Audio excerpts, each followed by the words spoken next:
नमस्कार, स्वागत है एक और नई वीडियो में। चलिए बात करते हैं एक और ऐसी शख्सियत की जिन्होंने न सिर्फ एक पत्नी होने का धर्म निभाया बल्कि एक शिक्षिका होने का फर्ज भी बखूबी अदा किया, जिन्हें भारत की पहली महिला शिक्षिका के रूप में जाना जाता है और जिन्होंने महिलाओं को तब सुशिक्षित करने का जिम्मा उठाया जब समाज में स्त्री को दुय्यम दर्जे से देखा जाता था। हर लड़की, हर स्त्री का प्रेरणा स्थान माँ सावित्रीबाई फुले। 3 जनवरी 1831 में सावित्रीबाई का जन्म पिता खंडोजी नेम से और माँ लक्ष्मीबाई के घर महाराष्ट्र के सातारा जिले के नायगांव में एक दलित समाज में हुआ। समाज की प्रथाओं के चलते उनकी शादी 9 साल की उम्र में ज्योतिबा के साथ करा दी गई। जातिवाद के चलते सावित्रीबाई को शिक्षा से वंचित रखा गया क्योंकि जिस जाति में वे पैदा हुई थी उसमें पढ़ना लिखना मना था। और तो और उस जमाने में औरतों को पढ़ने लिखने पे भी पाबंदी थी। सावित्रीबाई का विवाह एक समाज सुधारक से हुआ था जिनके साथ उन्होंने कंधे से कंधा मिलाकर समाज की सुधारना में अपना योगदान दिया। जिस दिन उनको शिक्षा का वो काला बाजार पता चला उसी दिन उनमें एक आग सी लग गई थी, जिससे उन्होंने ठान लिया था कि शिक्षा तो सबका अधिकार है और वो मैं सबको दिला के रहूंगी। पढ़ने लिखने की जिज्ञासा से ज्योतिबा को लगा कि सावित्रीबाई को भी पढ़ाया लिखाया जाए और अपने उद्देश्य की तरफ बढ़ाया जाए। समाज का वातावरण कुछ ऐसा था कि लड़कियों को खुलेआम पढ़ा नहीं सकते थे। इसी कारण उन्होंने सावित्रीबाई को खेत में जहाँ वो काम किया करते थे वहीं पढ़ाना शुरू कर दिया। ज्योतिबा फुले ने लड़कियों को पढ़ाना शुरू कर दिया। इसी कारण घर वालों ने भी उन दोनों को घर से बाहर निकाल दिया था। ज्योतिबा फुले ने अपने दोस्त उस्मान शेख के घर में शरण ली और उस्मान की एक बहन भी थी, फातिमा शेख। सावित्रीबाई की एक अच्छी दोस्त बन गई। फिर से सावित्रीबाई की पढ़ाई फातिमा के साथ शुरू हुई। फातिमा ज्योतिबा के साथ 1848 में लड़कियों के लिए पहला स्कूल फातिमा के घर में ही शुरू किया गया। 17 साल की उम्र में सावित्रीबाई भारत की पहली महिला शिक्षिका बन गई। जल्दी देखते देखते मेहनत रंग लाई और एक स्कूल से 2 और फिर 3 और जहाँ सिर्फ 9 लड़कियां पढ़ती थी वहीं आज 150 की संख्या में लड़कियां पढ़ने आने लगी। इनके स्कूलों में जो पढ़ाया जाता था वे सरकारी स्कूलों से बेहतर पढ़ाने लिखाने का तरीका था, लेकिन ये सब इतनी आसानी से नहीं हुआ। जहां लड़कियों को जल्दी से घर से बाहर निकलने न देने वाले समाज में सावित्रीबाई ने हर एक शख्स के साथ संघर्ष किया। जब वो पढ़ाने के लिए जाती थी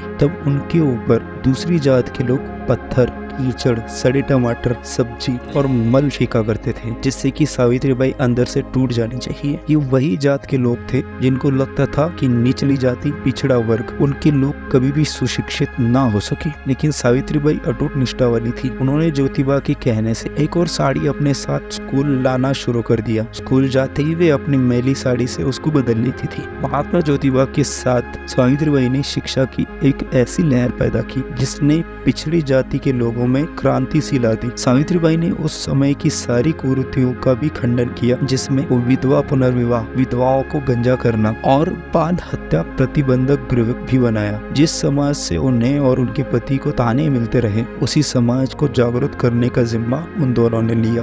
देश में महिलाओं की दुर्दशा सावित्रीबाई को देखी ना गई, इसलिए उन्होंने महिलाओं के लिए एक आश्रय गृह भी बनाया और निरंतर प्रयास के बाद वे उसे एक बड़े आश्रय में बदलने में भी कामयाब हुई। इस आश्रय गृह में महिलाओं, विधवाओं और बाल वधुओं को जगह मिलने लगी जिनको उनके परिवारों ने छोड़ दिया था। सावित्रीबाई ने एक बच्चा गोद लिया जो एक विधवा महिला ने उनको दिया था, जिसका नाम उन्होंने यशवंतराव रखा था, जो आगे चल के समाज कल्याण के लिए कार्यरत रहे। छूत अछूत को देखते हुए सावित्रीबाई और उनके पति ने अपने घर में एक कुआं खुदवा दिया जिससे कि सभी लोग उसमें से पानी ले सकते थे और वह सबके लिए खुला था। इसी तरह सावित्रीबाई ने समाज को सुधारने की और उसकी दरारें मिटाने की कोशिश की। महात्मा ज्योतिबा फुले के निधन के बाद माँ सावित्रीबाई ने उनकी विरासत को आगे बढ़ाया और सत्यशोधक समाज का पूरा भार खुद पर ले लिया। एक समय आया जब महामारी का तांडव हर तरफ फैला हुआ था। प्लेग की चपेट में अब भारत भी आ चुका था। सावित्रीबाई ने इस काम में भी अपना योगदान दिया जिससे कि लोग बीमार ना हो, अगर बीमार हो तो जल्दी स्वस्थ हो जाए। इस काम में वो और उनके परिवार वाले सभी जुट गए। प्लेग के चलते उन्होंने लोगों को तो बचा लिया लेकिन खुद को इससे बचा ना पाई। इसी प्लेग ने 10 मार्च 1897 में माँ सावित्रीबाई की जान ले ली। महात्मा ज्योतिबा फुले के साथ साथ माँ सावित्रीबाई का योगदान भी अविस्मरणीय है। लड़कियों को सुशिक्षित करना और उनको सक्षम करना, इन सभी में उनका सबसे बड़ा योगदान रहा है। ज्ञान की जननी और लड़कियों के लिए देवी स्वरूप माँ सावित्रीबाई फुले को मेरा शत-शत नमन है। क्या आपको इसके पहले माँ सावित्रीबाई फुले के बारे में पता था, उनके महान कामों के बारे में पता था? हाँ या ना कमेंट कीजिए। वीडियो अच्छी लगी हो तो लाइक कीजिए और मेरे साथ ऐसे ही टॉपिक्स कवर करने के लिए चैनल को सब्सक्राइब करके बेल आइकॉन भी दबा दीजिए। चलिए मिलते हैं ऐसी ही एक और नई वीडियो में, तब तक के लिए बाय।